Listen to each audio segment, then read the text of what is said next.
Right. So Colin already went through my background, so I will just get into it. But can you guys give me a background on your business and also in terms of where you're at in terms of understanding financials, so I kind of know how to gauge the conversation with you guys. And I heard Tanisha say that she won't be able to speak, but she'll be listening. So if I can hear from you guys. Tashana, you want to start to let me know? That's what happens when you when the facilitator knows your name. Yeah. I'm here with you. Hi. Okay. Hi. All right. So I run a social enterprise. So our main work is training and consulting, and we use that as the access point to give young people from underserved and rural communities access to the world of work in a practical way. So that's what makes us a social enterprise. Um, in terms of my understanding of financials, I have a very strong understanding, but because of bandwidth issues with my team, I've not been able to implement in all instances. So, like right now, we're supposed to be changing from sole trader to limited liability company. And over the years, I've not done that because I was always dabbling with a 9 to 5 and trying to balance with my business. And I know there are greater reporting requirements. So what we want to do as our model is to have a foundation and a registered limited liability company. So in that transition process, it will require um, greater financial insight and management because we want to have accessible to us even more funding streams. So if you have a foundation, there are some fundings that only go to foundation on that, more social mission side.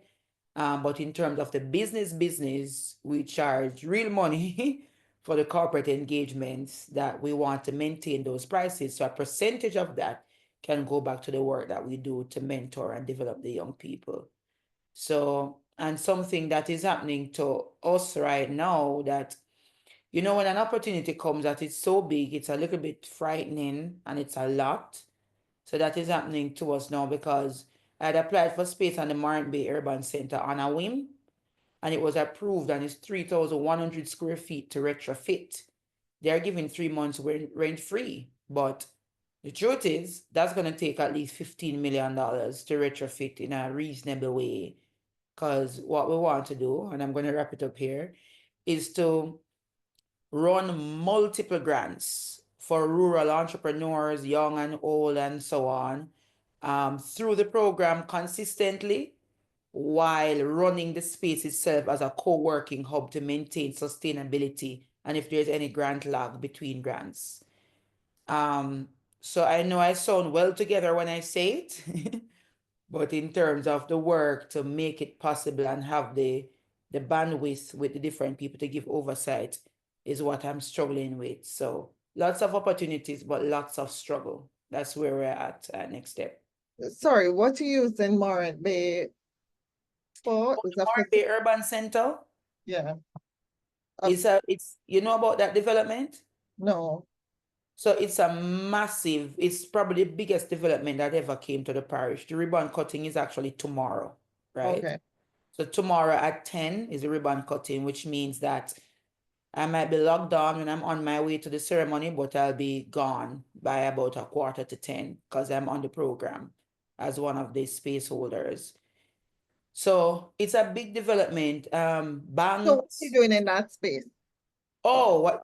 Yeah, man, I just shared that in that space, what Yeah. I want to do is run multiple grant funded innovation labs. And okay. But the Okay. space itself will operate as a co-working space so that there is sustainability. So if, for example, there's a grant lab, the persons who are in the co-working space and the fees that they pay will help us in those transitory period between grants. So that's Okay. the plan, right? But it's going to take a lot of work to operationalize that. Okay, there, I could probably talk to you after too, because there's, you know, about Jen, there's entrepreneurship world competition that's happening that you could get a big grant for, but it's But if you win, yeah, if you win, and it closes on the 16th, which is 2 days away. yeah, It's your there are entry, some but small it's big opportunities. money. It's big money if you win, but it's a, Yeah. it's a global competition. So, I mean, I know Cheryl and I know Jen. So, um, probably that's something else I can look into. But there's a smaller one, 25,000 US with the US Embassy, that anybody can apply to. So I'm Right. putting an application to that as well. And Price Smart have some money that they're trying to give away as well. Okay. All right. As soon as I hear anything, I kind Right. of jump on it. Because if I do, and I'm looking for an investor as well. So many reasons why my finances need to come in order because They do. investors will want to see that. Okay. All right. Yeah. Thank Lots you. of opportunity, lots of struggle. That's my story. Yeah. All right. Thanks. All right. Who is next? Um, Jamaica Bike Life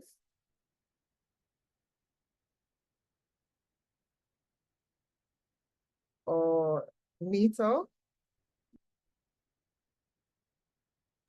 Hi, Miss Falconer. Good morning. How are you doing today? I'm fine. How are you? I doing great. Thank you so much for asking. Under a bit of pressure right now, but I'm fine. I'm doing great. Alrighty, so we are a small but growing funeral home business in Kingston, Jamaica. Mhm. The name of our business would be Nita's Funeral Services and Supplies. Uh Mhm.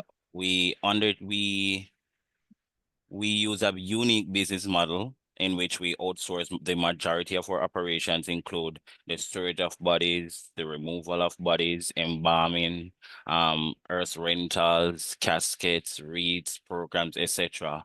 What this does is allows us to remain agile and focused on providing the best quality and compassionate care for our clients, right? We offer funeral planning, we offer logistic coordination, we aim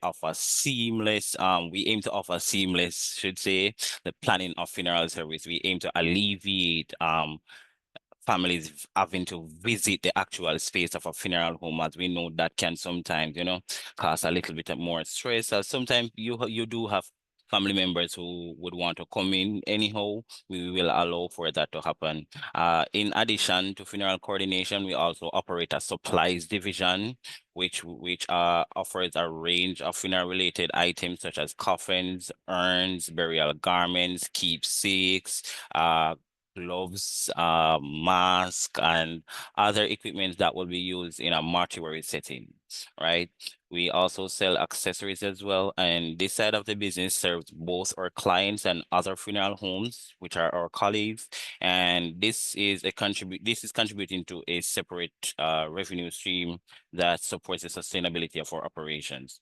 From a financial standpoint, I have not a strong knowledge of financials, but this program has gave me a lot of insights. I'm also a part of the NCB Level Up program. So that has given me an extra set of insights into cash flow management, pricing structures, vendor negotiations, budgeting, and how to manage the operations of the business from a software point of view, accounting software point of view. Um, running this business that combines service delivery with detailed operation has given me valuable insights and experience in managing margins, tracking costs across multiple platforms, and forecasting for both seasonal trends and one-off events.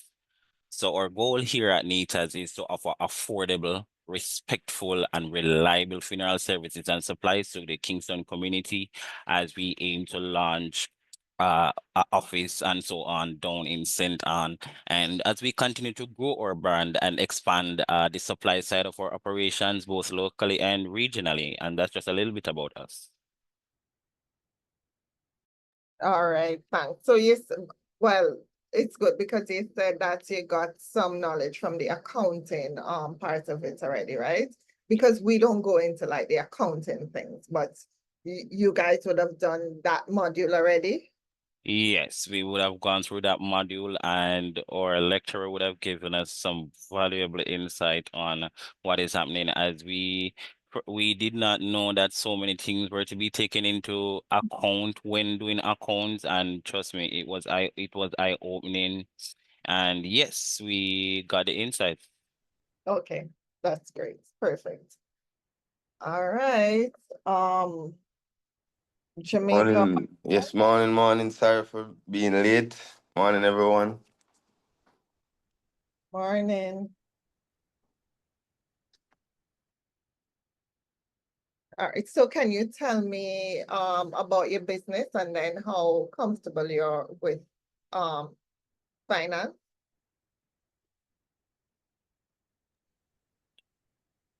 All right.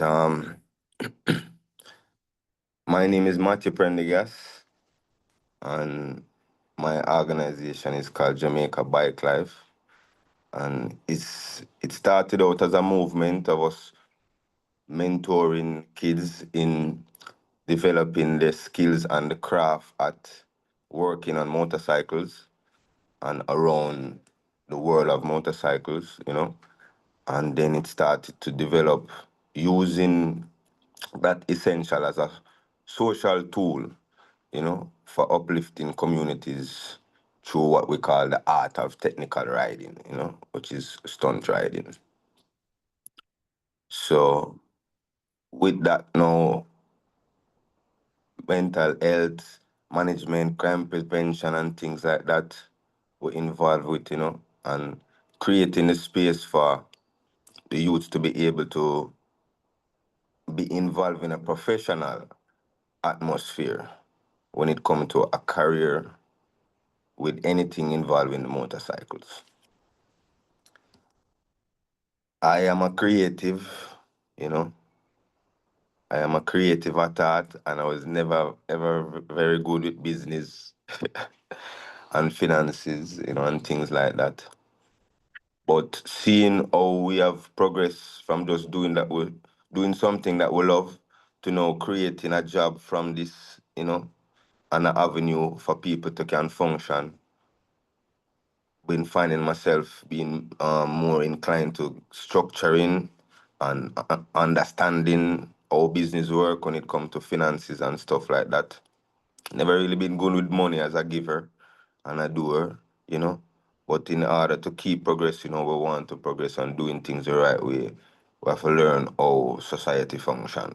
So I'm not very big on finances, but very involved right now in learning and getting our processes more structured when it comes to dealing with finances and being able to set up the business where we can, like Tishana, to be able to get support, whether through loan, whether through sponsors, which we already entertain sponsors and stuff like that, but still managing these finances, and this kind of help is things that we need to solidify. And just creating the business where we can get the support and still earn and turn to keep business going, while contributing. Because we start out as charity based, but to keep being charity based, we still have to generate finances. So yeah, I do have a lot of good finance history for gear and linguistics, but I'll be very included in this segment. Okay. Matthew, you were in this before? Yes, I was actually in the third cohort, and I do remember you, Miss Shani. Give thanks. I never got to finish as I fell ill before the end of the program and miss out on Okay. most of the last piece part. So luckily, I was nominated again. Give thanks and made it to where we are, and happy to be here. All right. Great, great. Yeah, man. Respect. I knew, like, I remembered you. Give Oh, thanks, man. Well, that's good. So that means I have to do no whole heap of talking. But I come for refresh and come for also absorb as much as I can, moving okay, forward. all right, Yeah, great. man. Give thanks. You. All right, who is it? Mr. Roberts Williams? Good morning. Hi, morning. Oh, how are you doing? I'm good. So what I want is for you to tell me about your business and then how you are with financials and financing. Well, one, I'm a part of the MEC team, so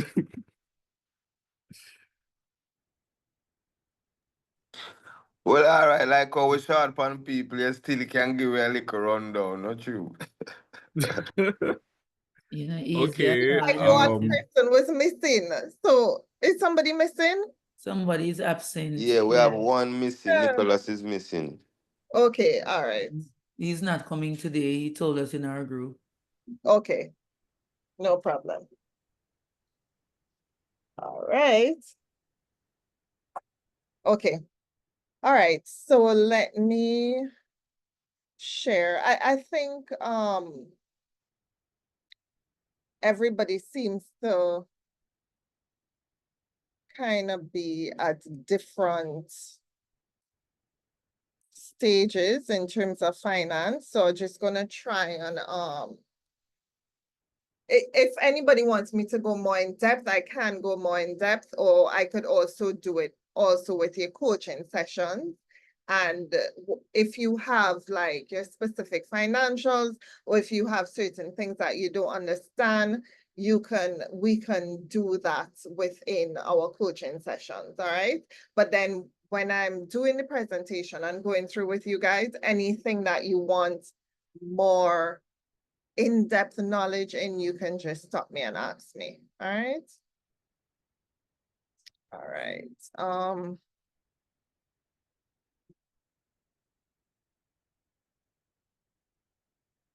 are you seeing the full, are you seeing it?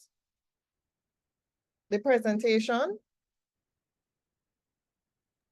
Yes, we can see it. All right, great.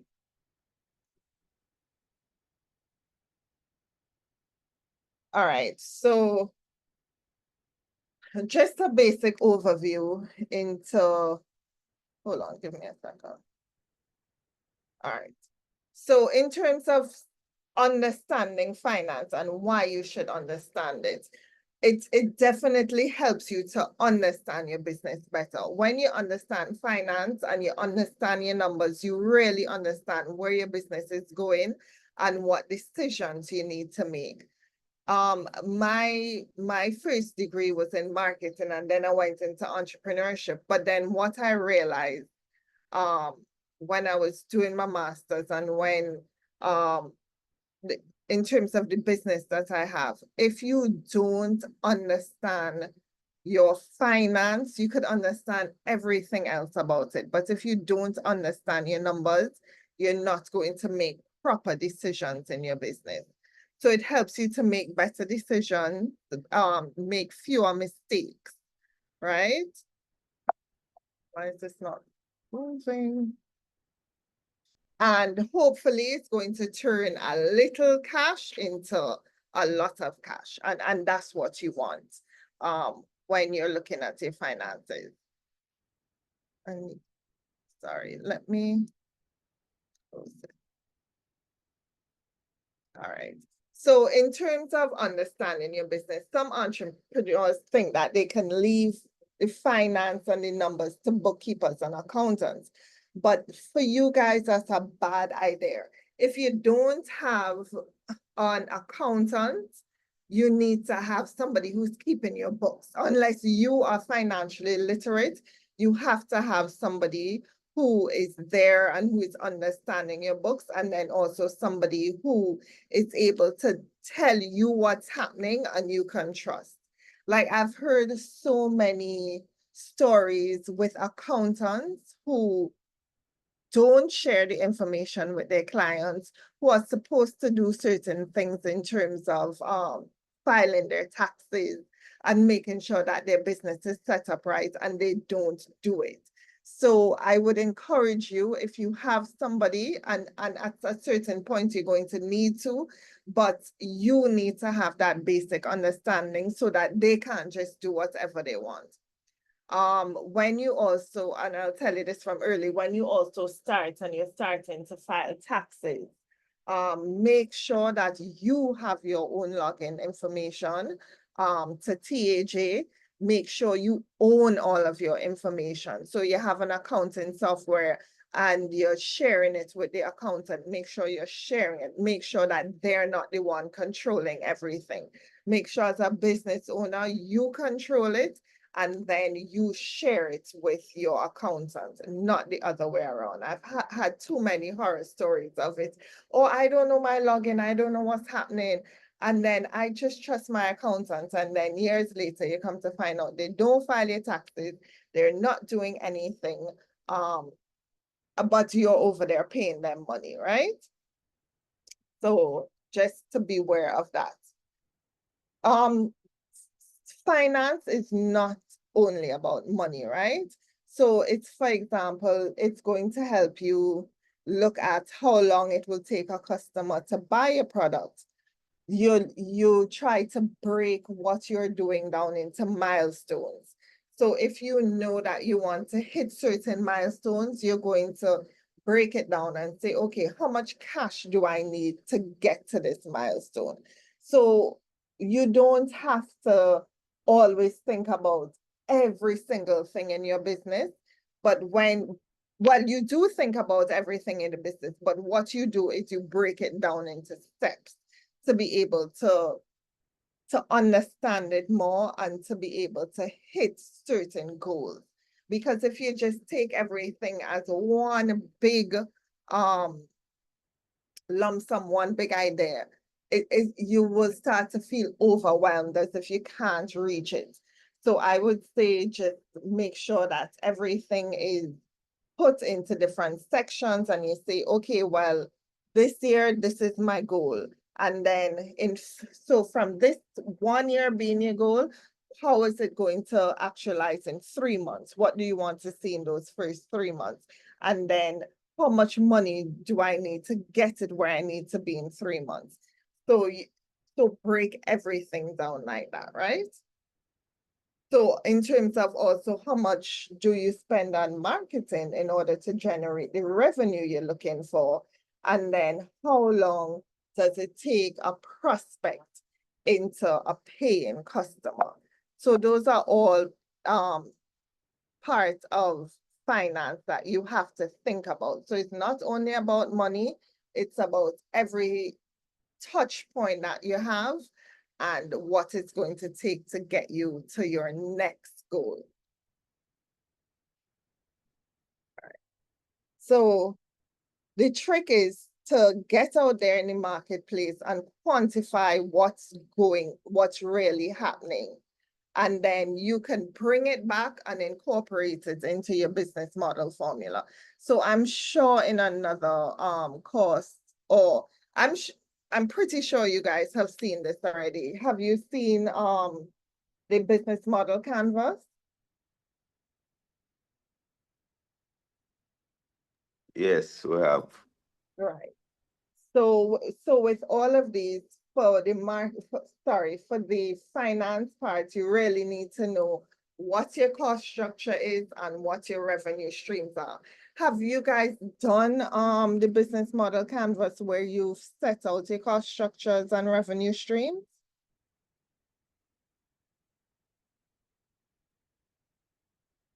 Or you all haven't set that out? Yes, we, we actually have.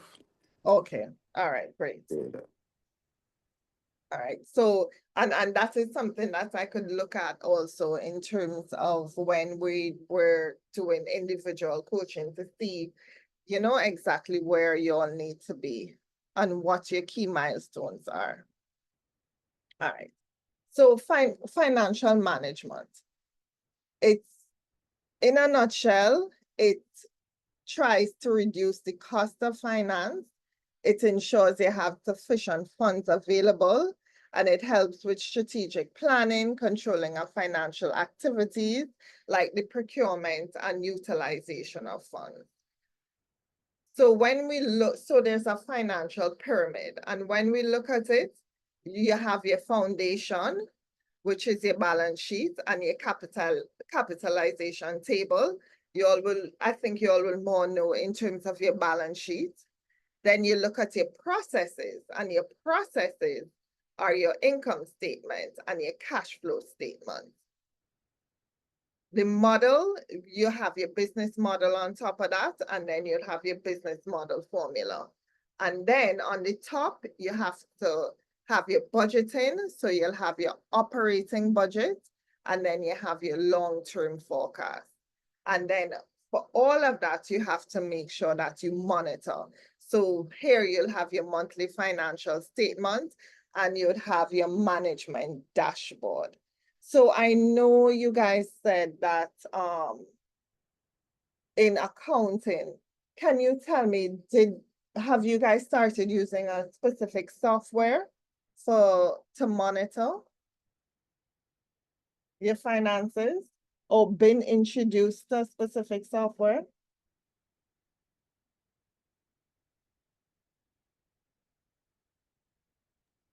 I think QuickBooks. I think we went through some segments with QuickBooks. Last time we were using the manager program. Okay, so you're going to use QuickBooks? So has anybody who puts their finances into QuickBooks now, or any sort of program?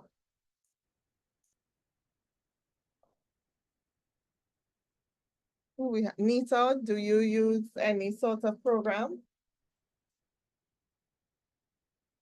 Miss, I was generic miss until I got introduced to the manager software. So you're now putting it in?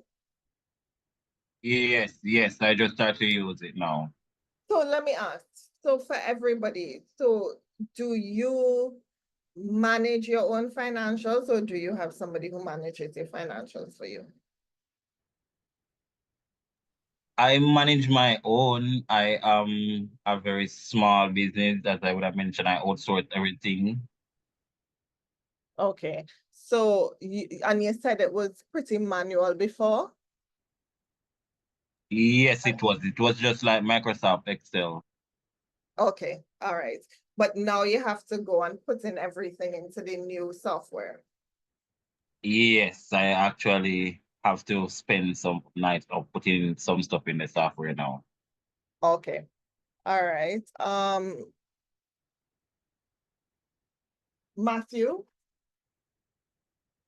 what do you do? I write. I Okay, mean, I was introduced to the manager, yes, and was using it for a while, right, but I need to break the habit of what I'm used to, which is just logging all my info in on paper, right, you okay. know, So to be you need, honest. yeah, Yeah, but I don't use QuickBooks, and I like things like the manager. I found it very interesting and very easy, and you know, the right thing to have as a tool. So any other program yeah, like that, I would be interested in learning about as well moving forward. okay, all right. And Tashana, what you use? A little bit messy for me. I do all invoices through Waves Okay, and then use Excel for everything else. So I'm not using QuickBooks to document expenses and then pull all the incomings based on the Waves invoices. So that's how I do it. okay, no problem. I find too, a lot of persons, they're good with the invoice inside of it, but when it Mhm. comes to the expenses, Mhm. not everything is put in there. I agree. Yeah, that's our issue as well. Yeah. Yeah, Some of the expenses are fixed and easy to track because I right, pay 2 salaries every month and it's the same amount every month and it just continues, but certain things might be variable, like Petrol and transport will depend on the amount of external training engagements that we have. And then when you don't track it, you end up estimating. Right, and I mean, it is best, you need to track it, and just in terms of paying for certain things, you know, it's better if you as much as possible use a specific bank account, a specific card, and just pay for your business expenses only, so that it's much easier to track at the end of the day. So if you don't have to use cash, don't use cash. But if you take out cash, you need to take it from a business account and track it that way, so that you know what you've paid for. So what these tools do is to help you know what's happening in your company and what's currently happening, and then what you can expect to happen in your company going forward. So we'll definitely in your coaching sessions, based on where you're at, we'll talk about the tools that you would need to build a successful company. Right? So I know you guys would have gone into this, but just a little more, because it's finance. You have to know your assets, what your assets are and what your liabilities are. So when you're looking at your assets, you're looking at all of what you have now, your current assets, and then you look at what your long-term assets are. So assets, what you own, liabilities is what you owe, right? So you're going to have liabilities, you're going to have your short-term debt, and then you're going to have your long-term debt. So you just think about it, what you own versus what you owe, all right? And obviously you always, it balances through equity, but you always want to make sure that your assets are more. So in terms of your current assets, you're going to have what cash you bring in, what accounts receivables you have. So that's money that's supposed to be coming in based on a project, right? Or anything else that you're doing. You're going to look at your inventory. Then your long-term assets are what improvements have you done into what equipment do you have, what property do you have. So if you can break these out, you would know what assets you have versus what liabilities you have. Accounts payable, what bills do you have to pay? What accrued liabilities do you have in your short-term debt? And then long-term debt is what long-term debts do you owe? Do you owe so do you owe the bank? Do you own any facility that's going to have you in debt for a long term? Guys, you all have any questions in terms of where I am right now?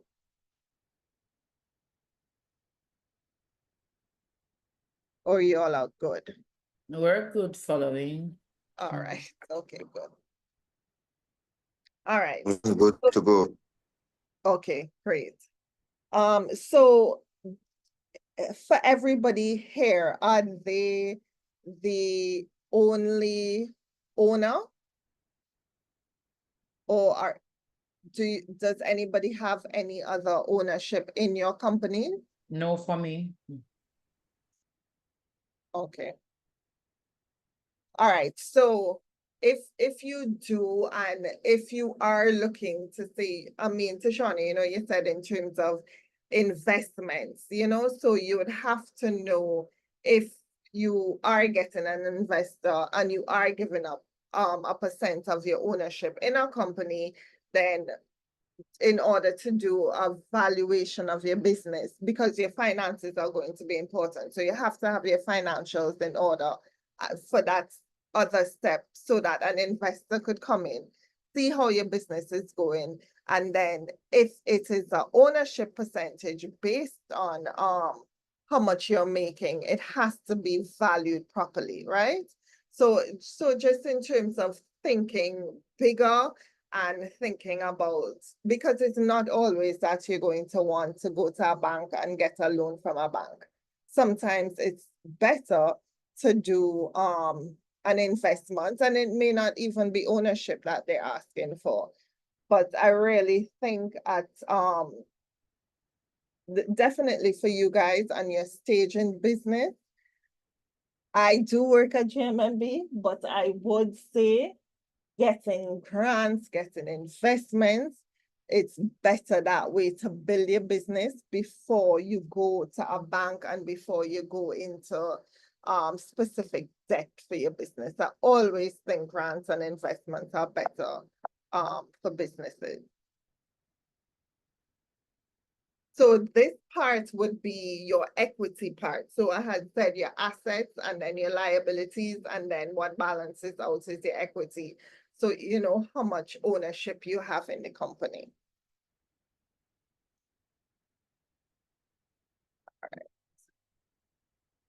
All right. So when you just to think about it, when you're looking at your balance sheet is always a snapshot of where you are at a particular time, right? So it's always just going to be static. Think about a balance sheet as a picture. You want to see where you're at the end of the year, it's just a picture and a snapshot of that. When you're thinking about your income statement and your cash flow, it's more like a video. It's more like, okay, you're seeing it month to month to month and seeing what you're doing every month. So you see how the flows go. So balance sheet, a snapshot, a picture, your income statement, your cash flow, it's cumulative, and think about it as a video type. And you're looking at your business from month to month.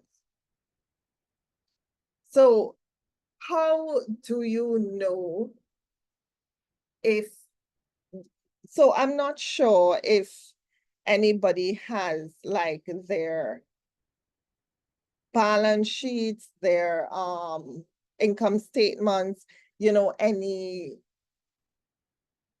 of their material, right? But if it's something that you do, to know if your business is profitable, you have to be able to look at what your gross profit is, right? So I would want everybody to pull in their revenue. So for instance, Nita, what is your revenue? How do you know what your revenue is?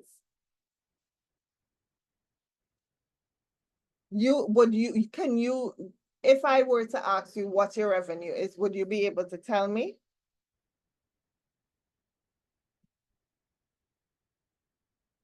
Or Jamaica Bike Life, anybody, Matthew, anybody? Would you all be able to say, Shani, my revenue is X?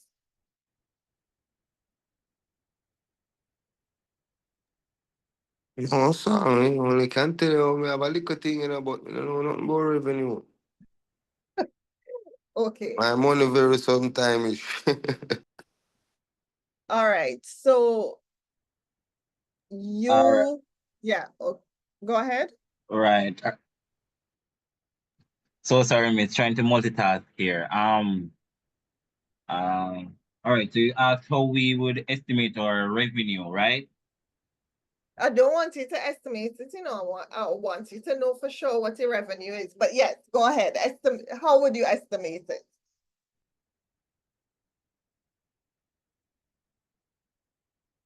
All right. So previously before the manager software, I used to track it with using this formula. Funeral revenue equal X funeral per month times, or I should say over 12 months, and the average funeral cost. And then for the supplies, we'll use the formula supplies revenue, which would be like white sales per month over a 12-month period, and that would be our average at the average sale value times the average sales value. Sorry. Okay, so this would have been to forecast it. Yes, miss. Okay, So now with the software that you're using, can you say specifically what your revenue is? I So, can't. right, so every job now that you have, or all the supplies that you sell, you're able to put it into the program and see what that revenue is. And Yeah. this is revenue. This is just what you're bringing in. So that's what I want everybody to start from that, right? I want everybody to know specifically what your revenue is. So even Matthew, you're saying that you don't know, like sometimes you get, sometimes you don't. But when you I mean, get, because my thing is more like project based, you know, more than schedule or people who have a steady job who get a salary and things like that. You yeah, know? man, for sure. I do totally understand the project-based And I thing. was not never used to dealing with taxes and stuff like that. You know, you get pay money, you issue out, I mean, you pay who forget pay and thing. But getting into business now, and you have to know what your revenue is after your deductions and before and so forth and going, you know. Like, So even if you guys are starting with Excel and you're not using our software right now, you'll have to, no matter how often or not often it comes in, every time you do a job, you have to put that in. You have to put in your revenue, because the next part of it is going to be your cost of goods sold, which is going to show your how much it takes to get that job done or to sell that one product. So if so for Jamaica Bike Life, you do a project, right? You bring in, say, $100, just $100 in revenue, right? But how much does it take to get that revenue? So how much did you have to pay somebody else to get that project done? Did you have to have a location? How much, you know, you have to know what the cost is to do business. right. Which is what we have to start doing in order to give customers cost, because they had to understand what we had to pay for initially. So we get Right, hired to come and shoot a video, but you want us to burn a lot of tires and make a lot of smoke. Well, one tire costs $30,000. exactly. So if you want smoke, you have to go pay for smoke. You know, what exactly do you want out of us so we can give you what you want for your shot, and this is what that will cost.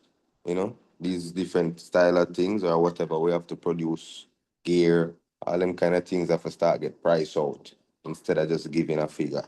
You know, Exactly. So you have to make sure that you're making good margins on everything you're doing. So anytime you have a project, you have to look at every single variable in terms of how much it's going to cost you.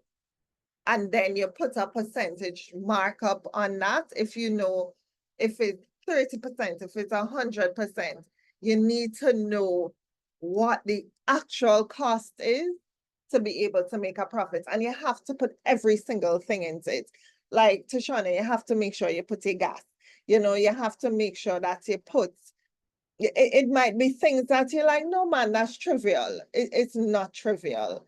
If you're not costing right, you're going to end up losing money. And it's about also valuing your business and valuing yourself, and make sure that you are charging what you are worth, right?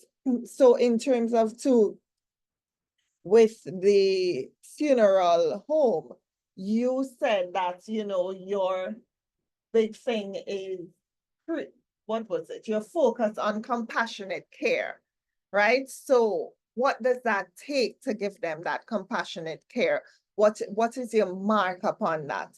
You know, you have the supplies part of it, but what else does it take, and what is the expense related to giving them certain things. You know, you have to also put a value to your time. So if you were working for you look at it as if you were working for your business, right? And if you were earning a salary, you could work it backwards and say, you know what? I am making, if I were in business, if I were working for somebody, I'd want to be making $5 million a year, $10 million a year. You work it back then in terms of how much is that per hour. And then you price yourself accordingly. You know, it's funny we're on this topic right now, because I don't mean to cut you, Miss Shani, but Oh, this is right good. now I'm with a group of people from overseas, like doing a tour around the island, right? Right. Just giving them some access to like the Bob Marley places and stuff like that. And the family, the kid is like a friend of mine, you know, and his family is treating him to this. Right. So they're here for the week.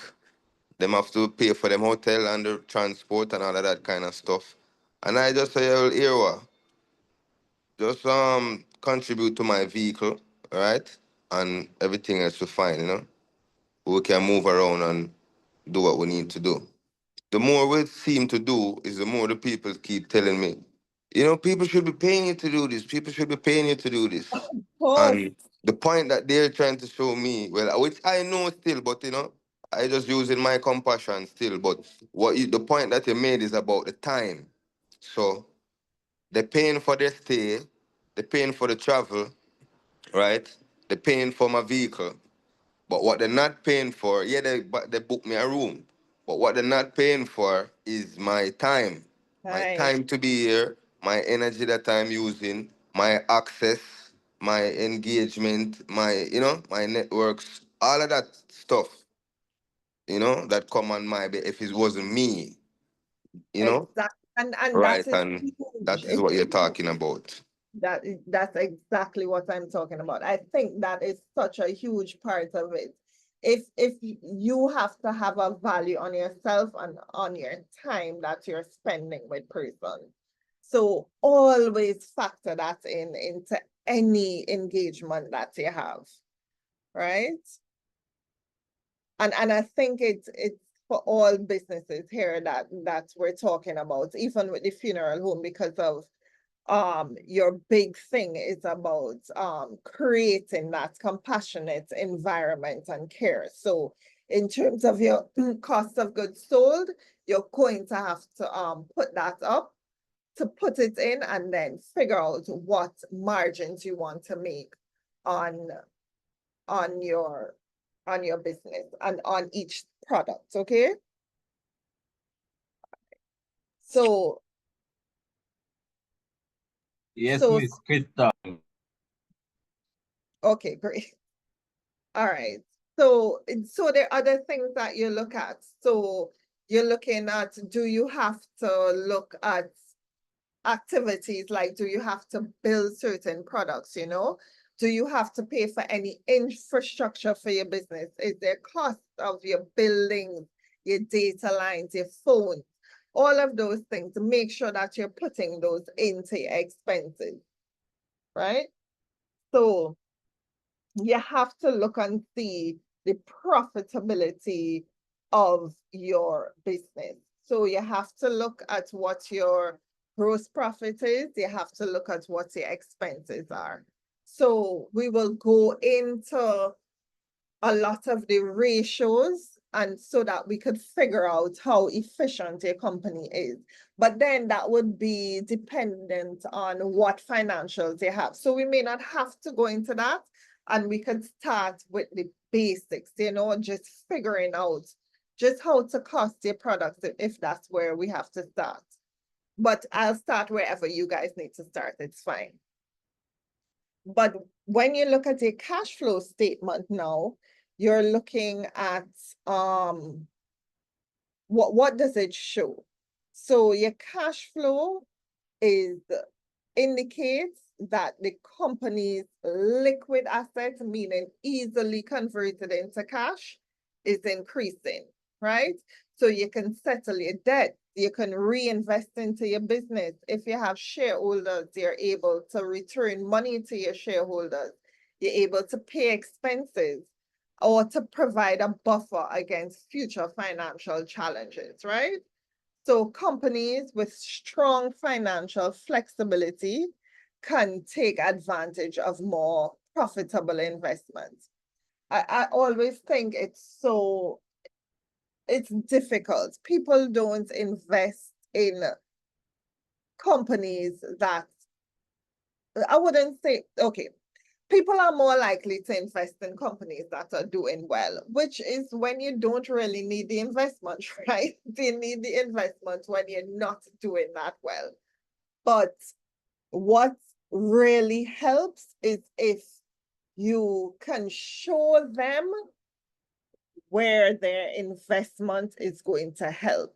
So when you're putting your financials together properly, when you're able to talk to your financials properly, you may not be making what you want to make, but you have to be competent and you have to show them that you understand every single aspect of it and where their investment is needed and why their investment is going to help, right? So keys to making positive cash flow for your business, you always have to look for innovative ideas in terms of how your business is going to generate more cash, right? So look for, within your own portfolio, within everything that you're doing, what are different revenue streams that you could come up with that's going to make it easy? And in that grain too, you have to make sure that, say you're a business that you have equipment or you have a certain service.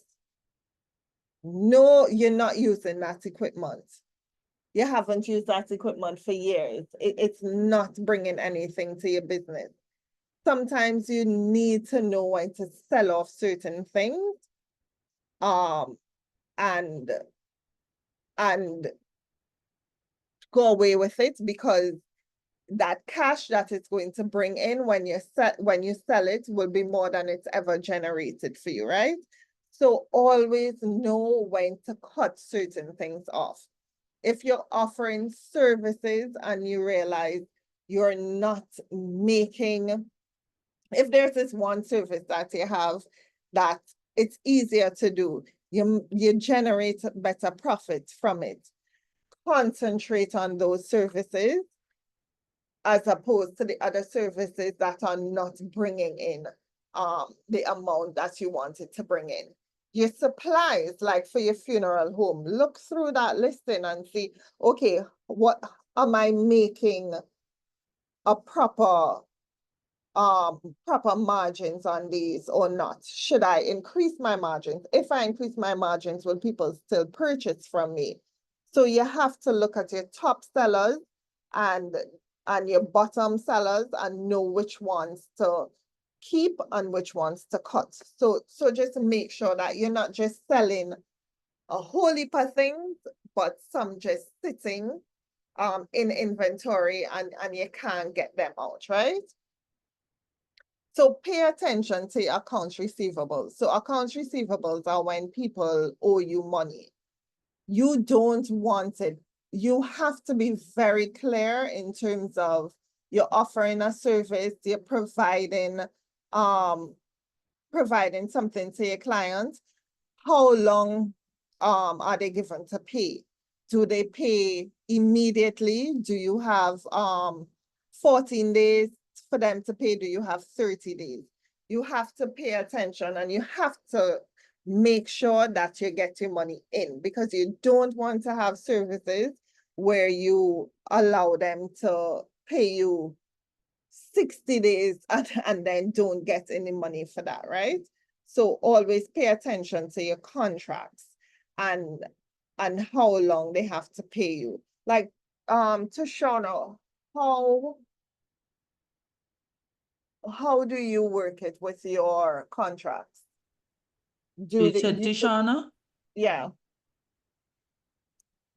you mean with my contracts with clients? right. So you give them, how does that work for you? Do they pay on time? Yes, yes, yes. We normally ask for payment within 2 weeks. So Okay. most organizations, their cycle is in tandem with that 2 week period. Okay. Every now and then you might work with a company that have some kind of windows where they, especially if they have an overseas office that only pay twice per month. So depending on when you are done the contract, sometimes it can end up turning into a whole month in advance, afterwards rather, which is why I feel like some boundaries are necessary, because I know other service providers that only take payment before delivery and they still get a lot of business. Exactly. And then sometimes too, you think that, oh, if I do that, people won't come to me. They'll come to you. You know, you just need to know who your audience is. And if you say, well, you know, it's 50% upfront, 50% after, when people want your services, they will pay and they will go by your terms. And I think a lot of people fall into the trap where they're like, I don't think people will pay me before, you know, and you'll be very surprised. So so you'll have to know also what works for your business and what works for your life. If you have enough business coming in where you can wait 2 weeks or you can wait a month, then fine. But if you know your business cannot sustain that, you need to ask for your 50% deposit. You need to make sure that your clients are paying you within your cycle, right?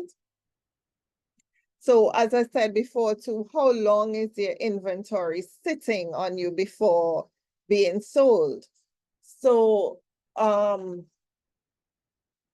so for instance, Nita, with your funeral home, do you have inventory that sits there that you could say, you know what, maybe this is not a good seller for me, or does everything go out pretty quickly?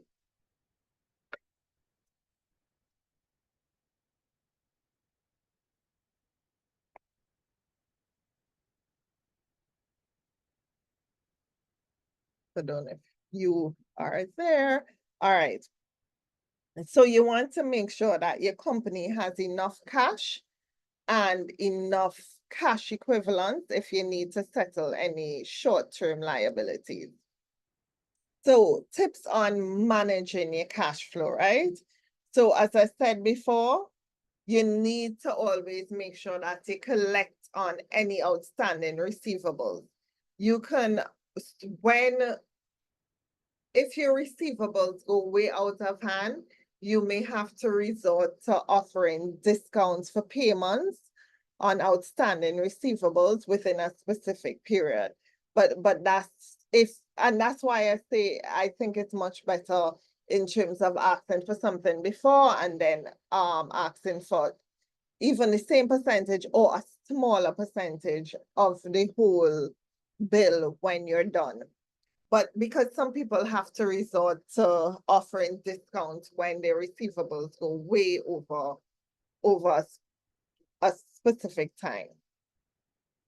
If you have debt, you need to look at how you refinance outstanding debt and get the lowest interest rate in terms of paying back that debt, right? So your expenditures, always find areas where you can cut and reduce your expenses. So think about what expenses you may have and think about how you can always reduce any of the expenses that are coming to you.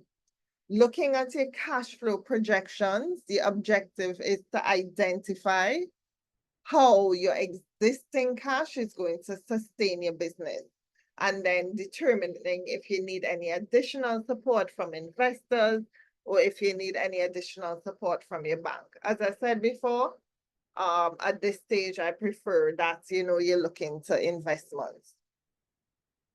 And then depending on what kind of business you have. So, Matthew, for like your business, do you need insurance coverage? Have you thought about those things in terms of what if something happens, or you haven't reached there as yet? Yes, stuff like that we definitely have to start considering. We have entertained it a few times, but we have to really make it a part of our programming, Right. because customers need to understand that importance, We understand this relevance for our own safety, but if we Right. don't apply it to our business structure, then customers won't know this offhand that yes, this has to be a cost. This is a compulsory cost, as a matter of fact, for what we do. Exactly. Definitely it is. So like all of those things you start thinking about when you're coming up with like your costing and your expenses and how really, because once you start implementing all of these things, you're going to go out there looking more as an established business and being the place that you come to when you want this type of experience. All Yeah, right. man, definitely. So so as I said before, there's the income statement going into your cash flow and then having that snapshot of your balance sheet, right? So cash and cash equivalents at the end of the period is the first line that you're going to see under your current assets in your balance sheet. So that's how it ties together. Your cash flow, you're going to have everything that's coming into your cash flow, and then what you see at the bottom of your cash flow is the first item that you're going to see in your balance sheet. All right. So when you are looking at your operating budget, you're going to start putting your budget together. Did you all start doing this in accounting? Have you done your cash flow on your balance sheet and your budget and stuff in the accounting? Because what I want to be able to do is from that, kind of take it to the next level to see to dig deeper down. So do you all have those things?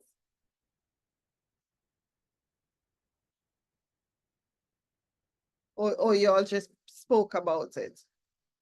We did go over budgeting in accounting, yes. But you all put your budgets together? I have not personally. Yeah, I'm not sure what that part yet. All right, okay. All right. So just thinking about your operating budget, it's not going to be right? I mean, it's a budget.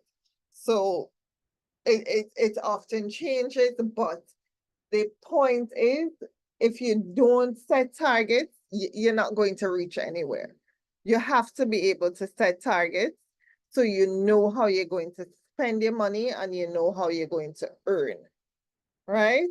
So as I said, I think I said it earlier, when you're starting to look at your budget and putting your budget together, I want you to put it in terms of key milestones.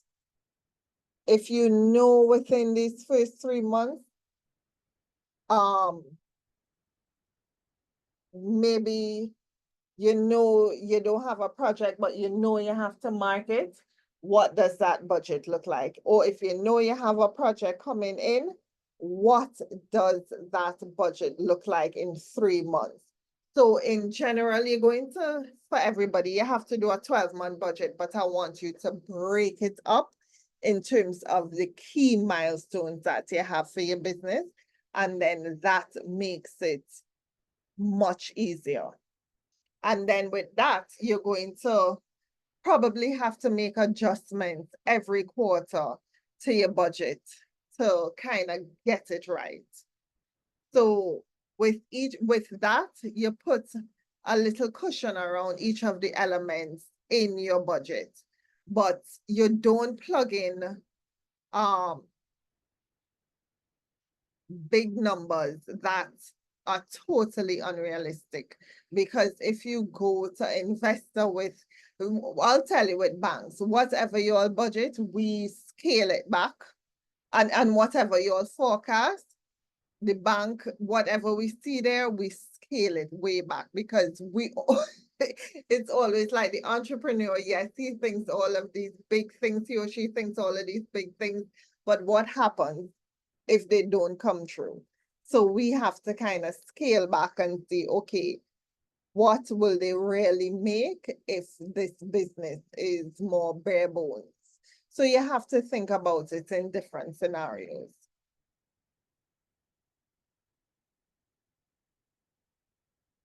All right. So when you're looking at your forecasting, you have to have the assumptions about your business and about the marketplace in general, right? You need to know what you're planning to build. And then you need to say, okay, you are going to use a model that will have you achieve your goal in the next 5 years, but then you're forecasting for per year and per milestone. And then what you forecast, it must match your business plan. So I would hope that you would have a business plan. Even if you don't have a business plan, you have a business model canvas, and everything that you've put that you want to achieve for your business, it has to come back into the numbers, right? So you say you want to market your business, how you want to market your business, what are the numbers associated with marketing your business? You want to have, for Nita, they said you want to open a location in Ochi, that's part of your forecast. How much do you need to open that location, and when do you need it for? You know, so you have to make sure that all your numbers are in place for whatever it is you want to do. All right, guys, give me 1 second. Hello.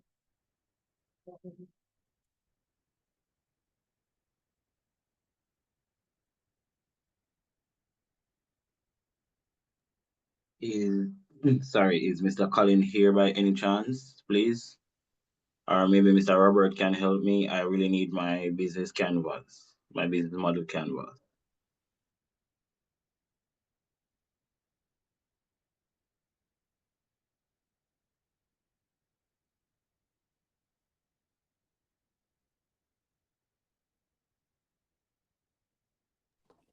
All right, Nita, if you go back to the classroom and go into the classwork. I did, but I only saw Fatishana's on. Okay. I was trying to use hers as the template, like remove her information since it would have already. What I did was make a copy, but Right, it still don't have enough sticky pad, and I don't know how to create the sticky pad. right. All right, my brother.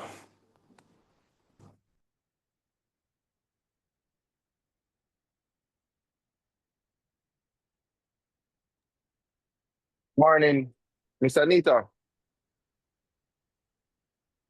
Hello. Yes, sir. I'm here. I'm right here. Thank you. Yeah, man, you're saying that you're having some issues with the canvas? I'm not seeing mine for Nita's Funeral Services. When I access the classroom, I'm seeing for Tishana's one. So I was trying to use Oh, hers as the guide for mine, as I do remember what should have been on mine, but I do not know how to create the sticky notes per se, as I do need more. okay. I follow you. All right. So sorry about that. I'm gonna log on and check, and then I'm gonna reach out to you so we can fix the issue. All right. Awesome stuff, because I wanted it from about 2 weeks ago. Thank you. Okay. All right. Sorry about that. All right. All right, Mr. Yeah. Collins, respect. Yeah. All right.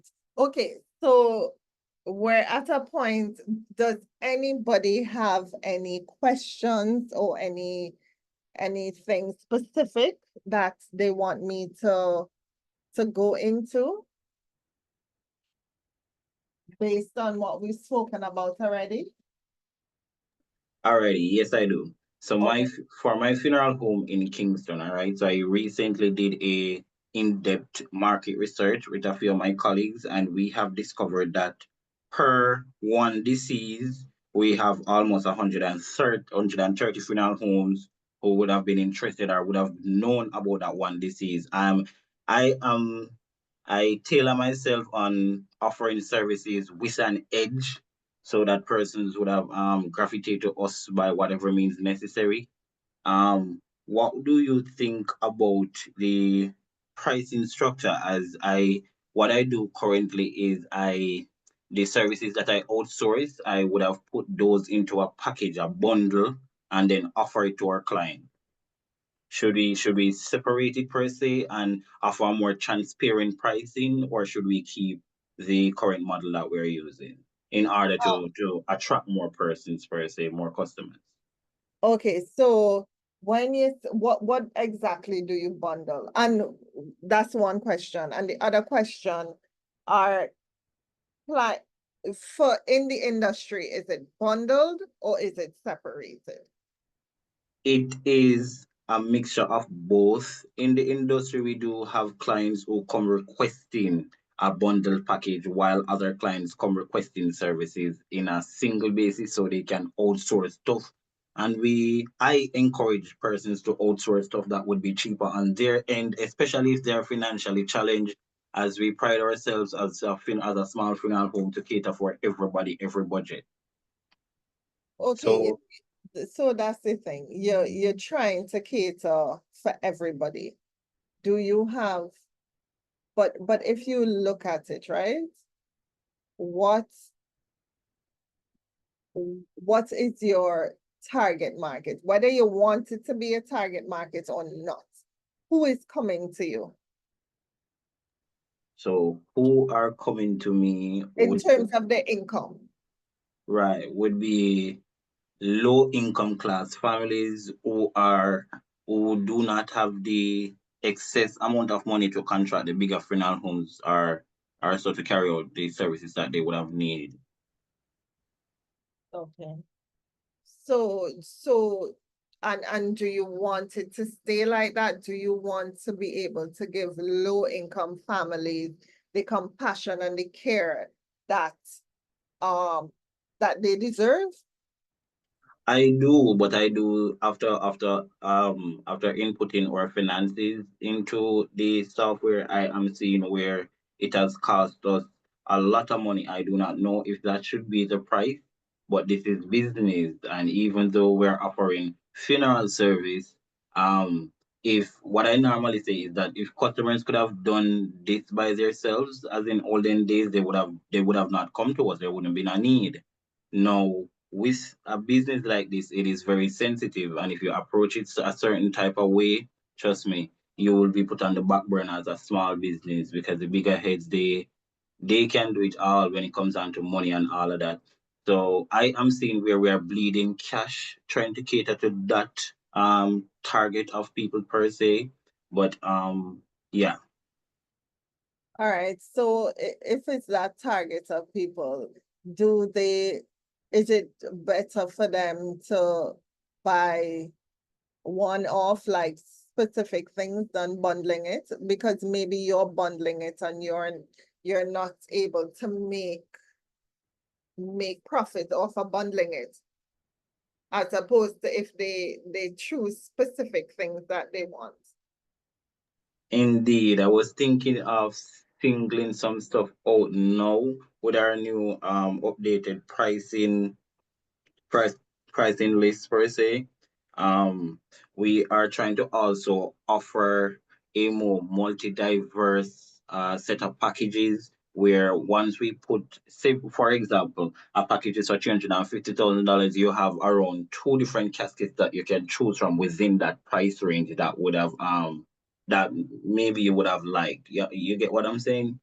Yeah, so hold on. So do you have like, so I'll just say like a starter package, medium and then like a premium. You have stuff, you do it like that? Yes, we do. What we do a starter package, and then we do a premium. Yes, and then we do a platinum package. And So when it, you're mm, bleeding money, is it that you're not making profits?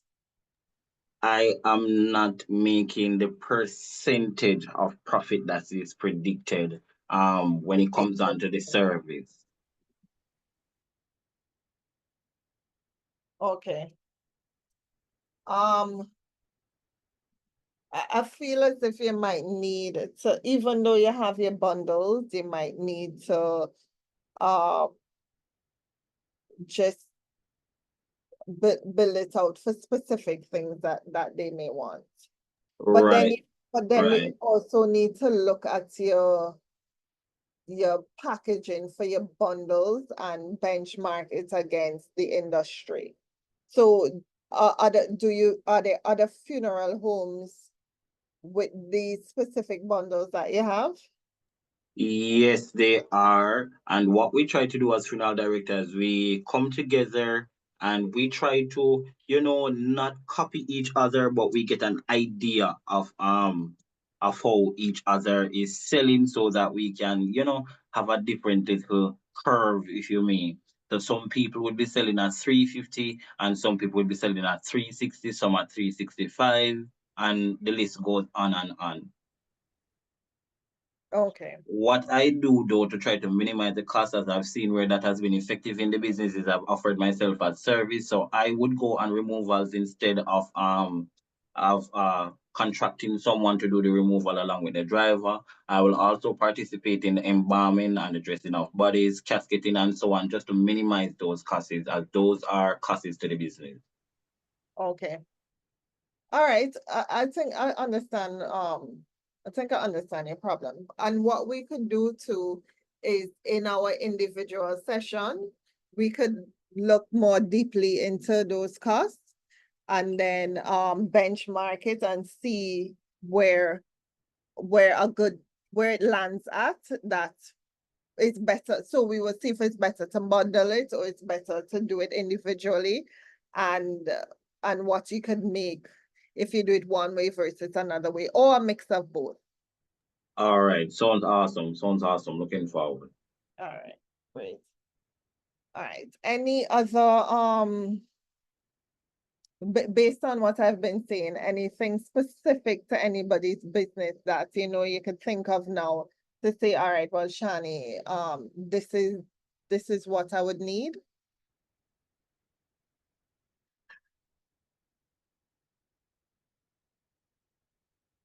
All right. All right, so let us look at monitoring. So I want you to make sure that you get into the habit of producing good monthly financial reports and doing that every single month. Because if say you don't have business in a specific month or it's just low business, you're going to have expenses. You have running expenses no matter what. So make sure that you're putting all of those inflows and all of those outflows. You do something. Even if you don't have the program, you do something, you put it in Excel. You pay a bill, you take a picture of the bill, you make sure you have it so that when you go back, you can say, oh yeah, okay, so for April, let me look back and see how much I spent on gas. You could look back at the gas receipt. But the goal is to have a business bank account for all of your business expenses. If you have not reached there yet, the goal is to have a separate bank account for all of your expenses. Coming from GMMB, I shouldn't even be talking about a separate personal bank account. I should always be talking about a separate business account. But the reality is sometimes we don't reach there as yet. but you cannot commingle your personal with your business.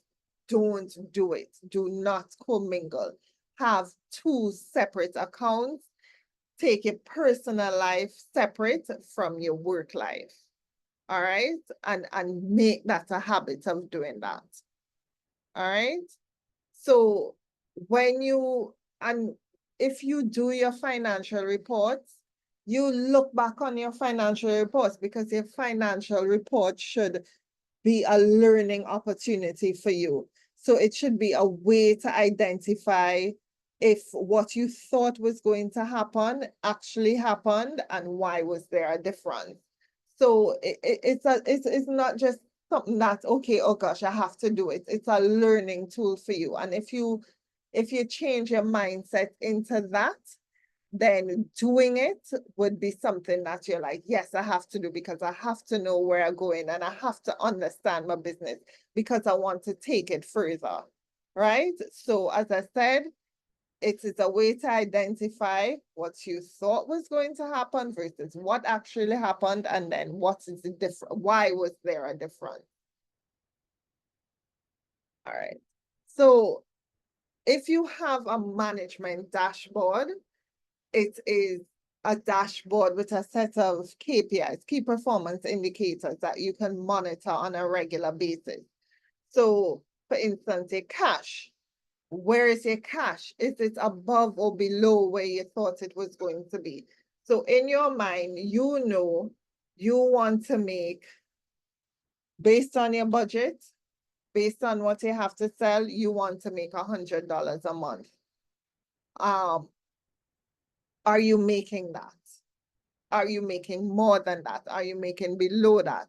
You have to be able to keep track of different indicators. So you might have 2 or 3 that you want to report on every month.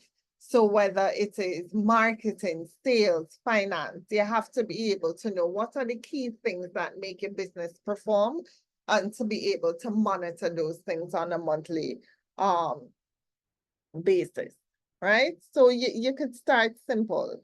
So you could just have it on a piece of paper, have it on one screen, have it on a slide, but know what your key performance indicators are. So if you are disciplined, you'll be able to separate yourself from other entrepreneurs out there if you have proper financial management discipline, right?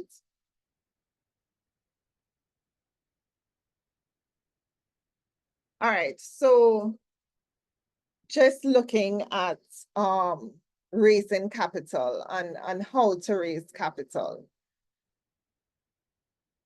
You have to know, when do you need capital, right? The frequency of it. So in terms of raising capital, what do you need to do? You have to be able to be pitch ready. You have to know what your business does and what your business needs, and to always have a sales pitch ready, whether it's for an investor, whether it's for a client, for them to know what your business is about. So have you all done pitching in this yet? Or do you all do it? I can't remember, I'm not sure. But make sure that you practice your pitch, make sure that you know it very well. So that, make sure you know how much capital you need at all times, whether you're raising it from a bank, whether it's a government grant, whether it's crowdfunding, whether it's angel investor, whether it is capital events, right? So just looking at funding includes, there are different types of funding that you guys should know about when you're looking at raising money for your business. So most of you all know for sure about grant funding. It's non-repayable money by an organization to a business for specific use. And with grant funding, though, you have to show exactly how you're using the money, and you also have to be able to show them all of your financials. It's not as easy as, oh yes, you just get a grant. They want to see what your financials are, and it has to be for something very specific. And you're going to have to invoice whatever you're using the funding for and show it to them.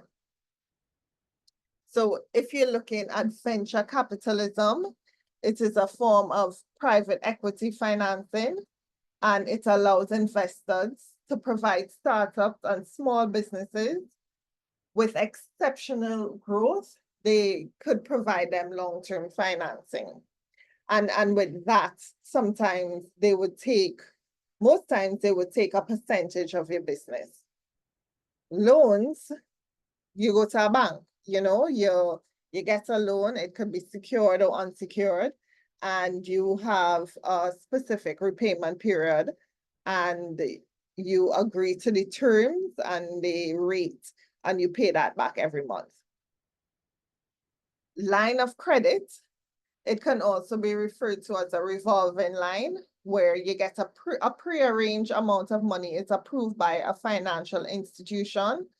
So so it's like a credit card. You have a certain amount on your card, you pay it back, you continue to use it, right? Don't go into credit card usage if you are not great with finances, because you will overextend yourself and you'll get into problems. Most of these credit cards are 50% interest rates, 49, 50%. I don't see any in Jamaica that are really below that. If you all have, please let me know. I'd like to know where they are.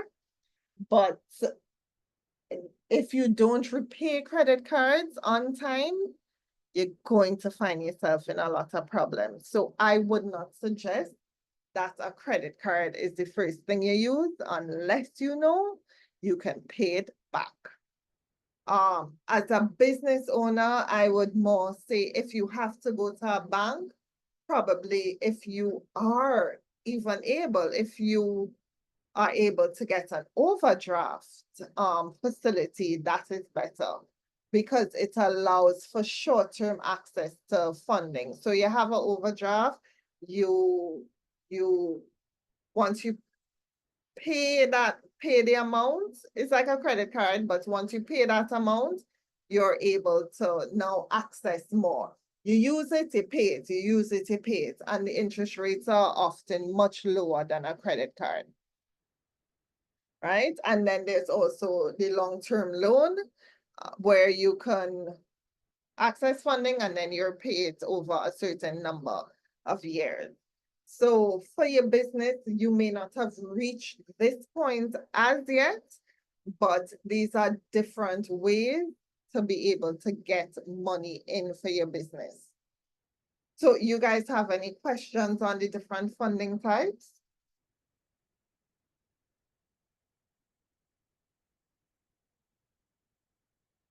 No questions? All right. So, we are going into now just the steps into organizing your financials, right? And organizing your finances. So what I want to make sure that you do, oops, hold on a second.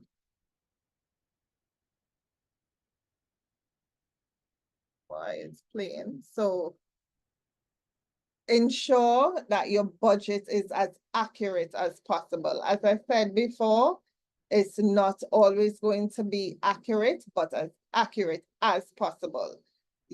Because no 2 months are ever the same. So be sure that your budget reflects reality for the upcoming months. If you don't have a budget, you need to go ahead and you need to make one now, because your budget is the key to having your money work for you. Utilize financial software.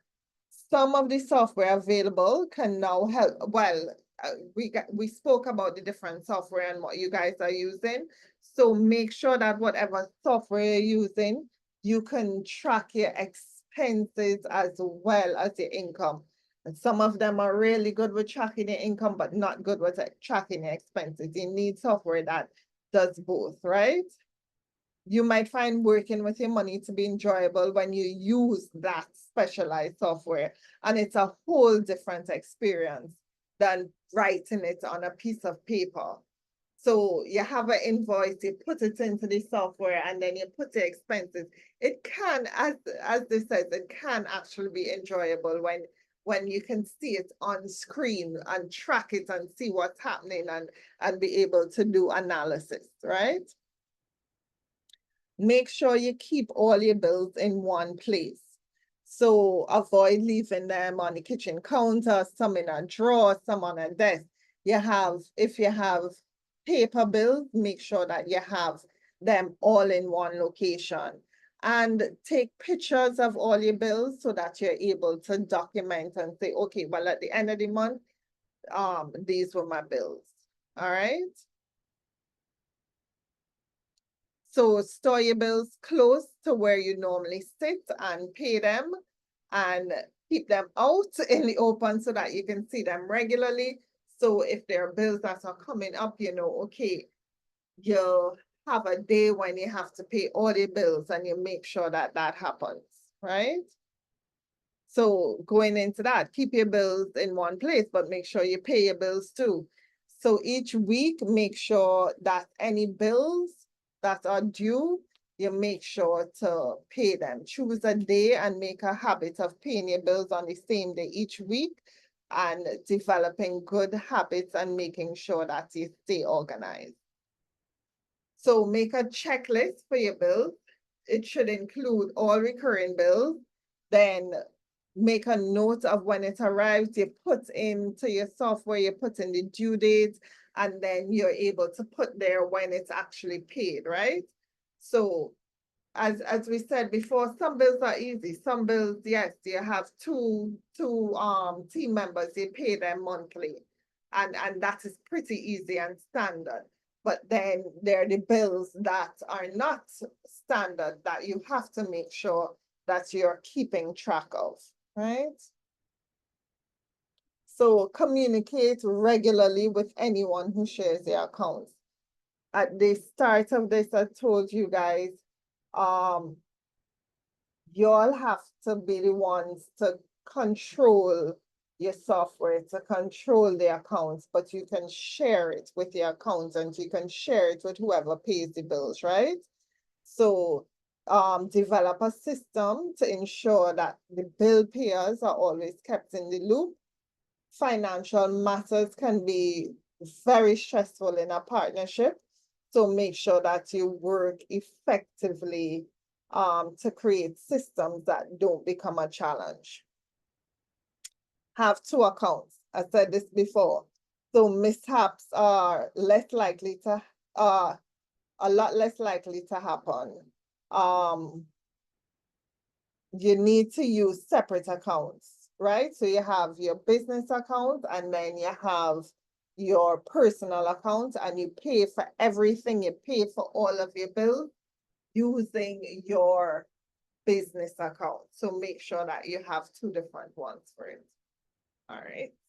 All right. So do we have any questions?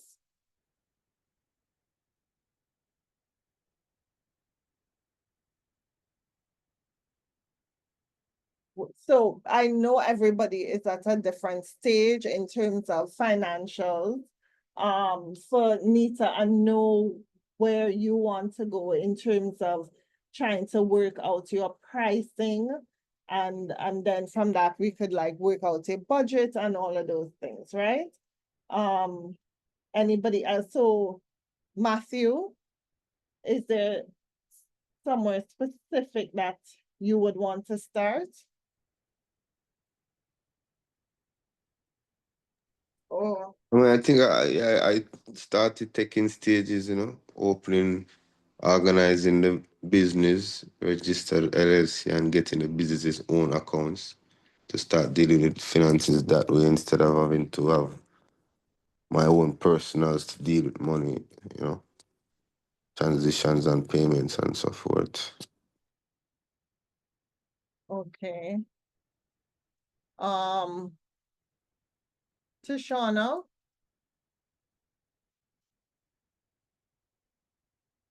What's the question, Johnny? is there like, for you, like, is there anything specific that you would need out of this module? Well, I just need to have everything that I know working operationally in my business, like to have a greater handle on my expenses and income so that the revenue that I'm calculating is real and representative of reality. So if I could look at a good set of financials to say, oh, here are my financials, this is where next step is on paper, that would be the absolute win for me. Okay. All right. That means a lot of practical things though. Yeah, Okay. but yeah, All right. So looking at a good set of financials. yes. Okay. All right. No problem. All right. So, before the class, I had, you would have like your pre-test. So I would want you guys to tell me what are some benefits of financial management that you guys think. Like, if everybody could tell me a benefit of financial management. Just better understanding of how much money you have, or how much money you spend, you know, and to really can have an oversight of functions of the business from a financial standpoint, things that you have to pay for, costs versus your revenue, you know. Yes, definitely. And with that, it helps you to make better decisions, right? Yeah, most definitely. Right. Because So, I'm very used to just spending the money. Spending the money. You know, I would spend it right down to the last dollar and go home broke. Don't pay myself or anything like that. You and know? you know when you write it down or when you put it in a software, you're not going to spend it like that because it's going to be adding up for you how much you're spending, and then you're going to be like, no man, I need to stop. Yeah, and you can actually see it depreciating too. If you say Yeah. like, all right, hold up. Something can adjust here or get rid of, or something can add and apply, you know. When you can see it, just like what Tisha, when she wanna see it, it make a big difference. Yeah. You know? Yeah. When you can see the numbers and stuff like that. I never used to pay attention to numbers because we just know numbers don't end. You know, but when you get in business incline, this them kind of understanding is basic, you know. If you want to grow, if you want to grow and not just keep doing a thing. Definitely. You want a structured business, so you have to be able to know what you're spending and spend it on things that make sense. And the business must do it. Not necessarily just you out of pocket. You That know? and that's what I'm saying. You have to separate. Yeah. You need to know what you're buying for your business and what you're buying personal. And you want to reach to a stage that you're able to pay yourself from your business. So you don't want to be taking money all the time from your business, because then your business is not going to grow. You have to separate it out. Right. Nita, any benefits that you think of in terms of financial management for your business or just generally? Yes, miss. Better monitoring, better evaluation, better oversight, better decision making. And I would want to see better profit. I would love to start a fund that I would contribute to help orphans bury their parents who have died as a result of gun violence. So that this would help me. financial management would help me. Okay, for sure. And then Um, even to get help, right? Even to get help as far as investment and so forth. Being able to can present, first understanding what you're looking at, and to show somebody that, yeah, this is something I can invest in because we have been making money, or we earn steady money, or, you know, these are room for improvements and things like that. yeah, you have to be able to understand your financials if you want investment, because you can't go in front of somebody and say you need money and then can't explain to them why you need the money, you know, or where your business is lacking. You have to be able to speak confidently when you're talking about money. Hey, them thing they mash me up in a mission. I don't like dealing with money. But you see, the thing is, I have a very influential movement. Once people come across it and they see it, the first thing they want to know is, all right, how we can help? What is things looking like? Mhm. And I'm like, well, me just show you two video, you know, see what go on, man. And thing, but no, we must be careful. Say, all right, officially, yeah, this is how we're doing, and this is our intentions, and so forth. And, you know, Yeah, for business people, when you're dealing with business people. exactly, exactly.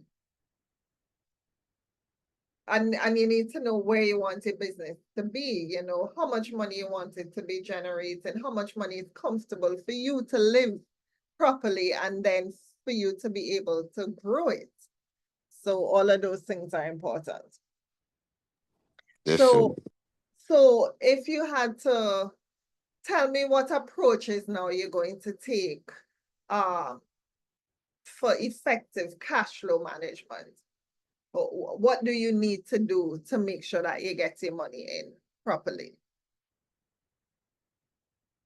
So so the first thing you have to do, you have to budget and you have to forecast. As I said, you have to plan ahead at the income, and you have to look at your expenses to avoid shortfalls, right?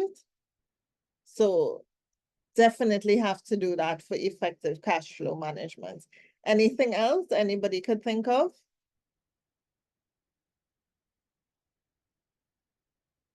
So looking at your making sure that you have timely invoicing and collections. So you have to ensure that your customers are billed promptly, and you have to follow up with all payments to maintain your liquidity, right? For Nita's funeral home, what you said, do they pay immediately, or how is it? They pay before they get the service?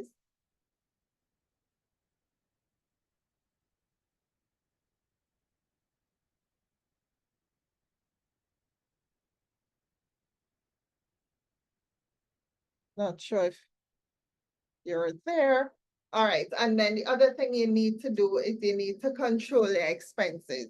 So monitoring and reducing unnecessary spending, Matthew. So you make sure that you improve your net cash flow, right? So when you monitor it, you make sure you reduce unnecessary spending, which is very Yeah. And you realize little things count, you know. We would just spend and wonder where the money go, It's all you those know. little things that add up. Every single thing adds up, and then your money done. Yeah. And then remember, as I said before, you have to make sure that you account for your time that you're putting into any of the services, right? So don't leave that aspect out of costing your services, the amount of time it takes you. Yeah, I To mean, we know that we originally know it as goodwill, you know, but now we just know it as a asset. yeah, yes, When you get business minded, you know. But yep. my brain and my time is contribution too, you know, so It's the biggest part of it. yeah, it's gonna cost you. So yes, it's not goodwill anymore. Uh, so um then in terms of financial ratios, so some of the, just looking at the top, I would say 3 financial ratios that we need Hold to on look. 1 second, Miss Shani. Are you showing Mhm. something? Is there Oh, no, something we're no, not seeing? no, I wasn't showing anything. Okay, just checking. All right. And then this is just wrapping up for today, and then tomorrow we can like go into looking at specific like probably like the balance sheet and the income statement, and just pulling different things that you need to kind of understand from them just on a high level, so that you could start putting it together for your business and thinking it out, right? So, but very high level, it's not going to it's not going to be overwhelming at all. All right, so we would look at a current ratio. So we're going to look at a current assets versus a current liabilities, and see how able you are to meet your short-term obligations, right? So what if something happens? You have to look at your current assets over your current liabilities. We also would have to look at your debt to equity. That shows the portion of debt used to finance a company's assets, right? So current ratio, debt to equity ratio, and the big thing, and I know Nita needs this, is to know what their net profit margin is. So indicating, it indicates your profitability and shows the percentage of revenues that remain after your expenses, right? So what we're going to do, so we're just wrapping up for today, and then I want to be able to go into more specifics for tomorrow, so that you guys have a deeper understanding and a proper understanding. That's why I was kind of asking where we are, because a lot of times I have to gauge where the businesses are to make sure that I give everybody a little of what they want. But definitely in the coaching sessions, you all will get that individualized attention in terms of what your exact business needs. All right, so from that, do we have any questions or concerns?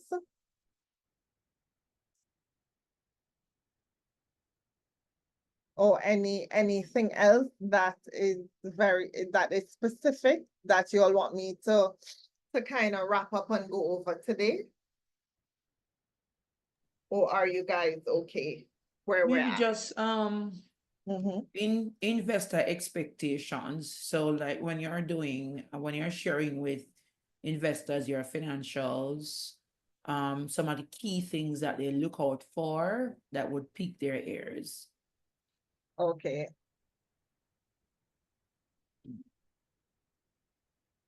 All right. And okay, I'll take it one by one. Okay. All right. So first thing we said that you have to, okay, well, you want to know, an investor wants to know that you want money, they have the money, how are they going to make the return on the money? So, hold on a second, sorry.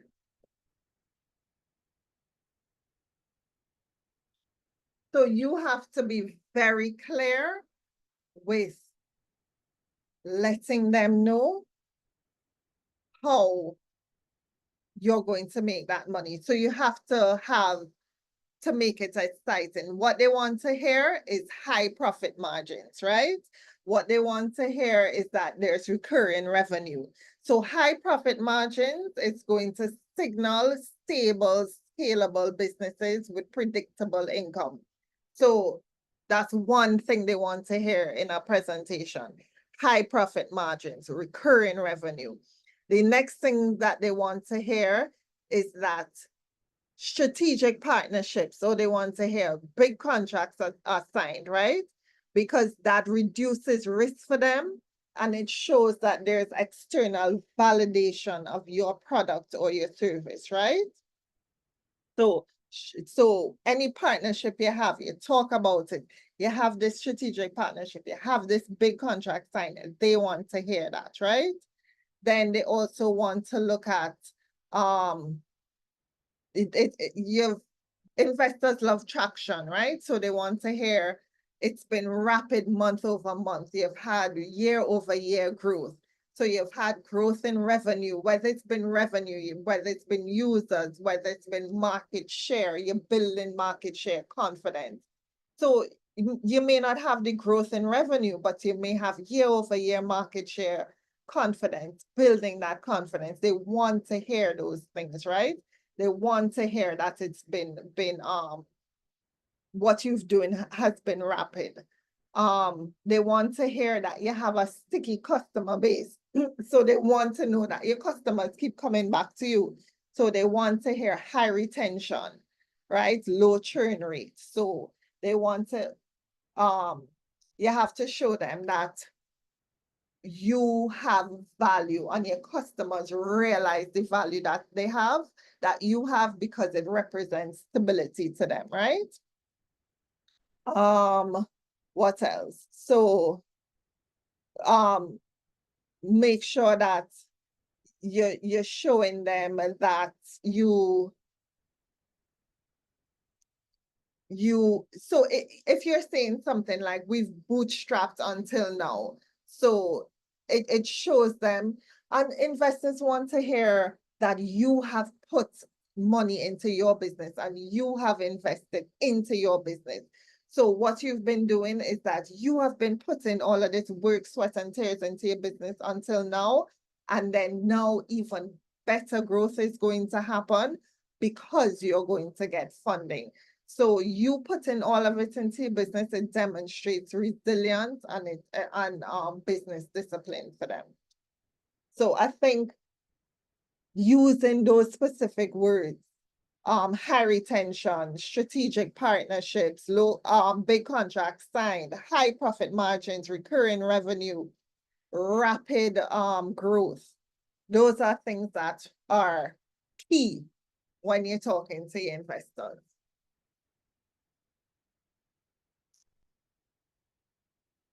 And you don't ever want to, following on that, you don't want to say, oh, we're here, but don't say any buts. You know, we're inconsistent, but nothing that you say should be negative. Always put a positive spin on everything that you're talking about. Everything has to be positive. Even when you don't think it's positive, put a positive spin on anything, on everything that you're speaking about. Does that answer your question?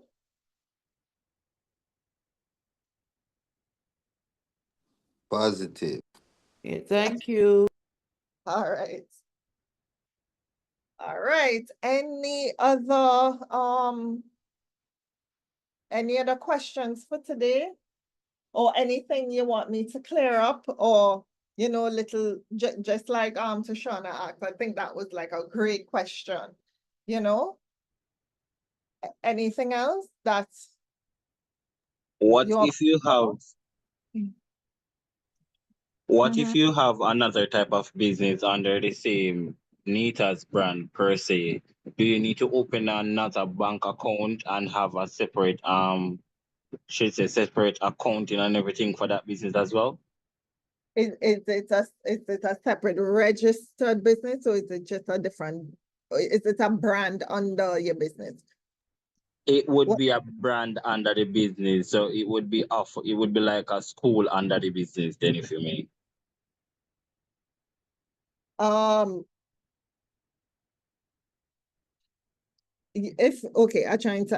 If your business is registered as being like everything all in one, then you can have everything all in one, and then it would just be a separate revenue item.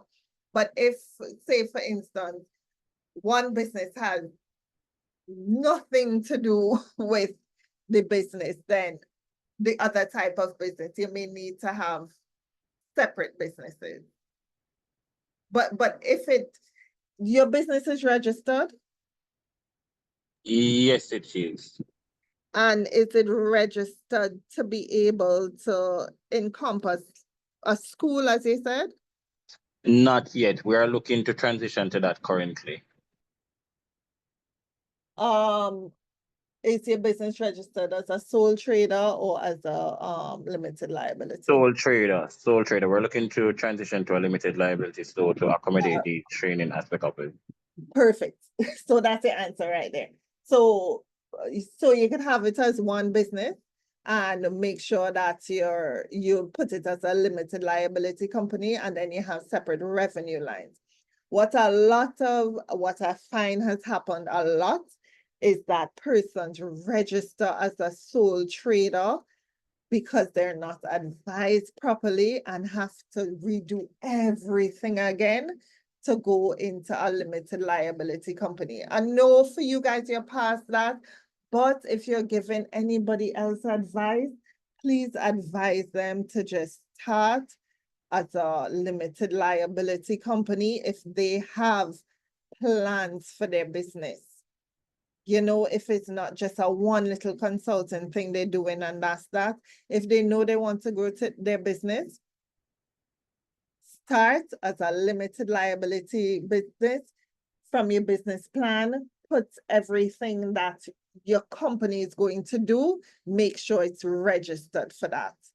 Start out limited liability if you know you want a business to be eventually a big business. Because once you have to go back again, you have to say you have a bank account, you have to now go back and start all over again and show them all new financials.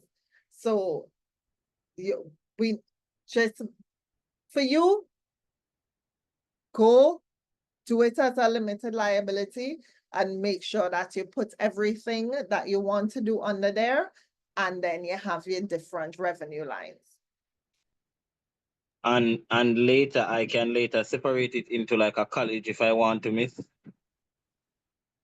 Separate it into a college. Right. So what we're looking to do is offer courses in the area of mortuary sciences, as we have some schools here, but they offer only associate degree programs, and not everyone can afford an associate degree program. So we are looking to tap into that niche market where we'll offer certificate programs, which would be 3 months, and it would be under the NITAS brand. So it would be under NITAS Institute of Mortuary Sciences, under the NITAS, that we had registered before. So we're looking to transition into a limited liability company to accommodate this registration of this part of the business. But in the future, we'd want to go like brand, we'd like to separate the business. Would that be possible? I would have to close that area and then reopen one. I'm wondering if okay, so it's a for-profit, right? So you can register it as a limited company and as a school, but you're saying you want a school and a funeral home. I would separate it. Okay. Okay, thank you. Because it seemed like you want it to be much bigger. You know what I mean? Right. I envision it to not just be a little course that we're starting out with, as we're currently going off with a pilot program to see, and just to get a public feedback to see how the public receives the courses and so on. But we're looking to go like huge, to focus on solely offering mortuary science with a partnership with an institution overseas. Okay, well, yeah, then you have to go separate then. Yeah, so you would have one business as the funeral home and then the other business as the school. Okay, miss. Thank you, miss. Okay.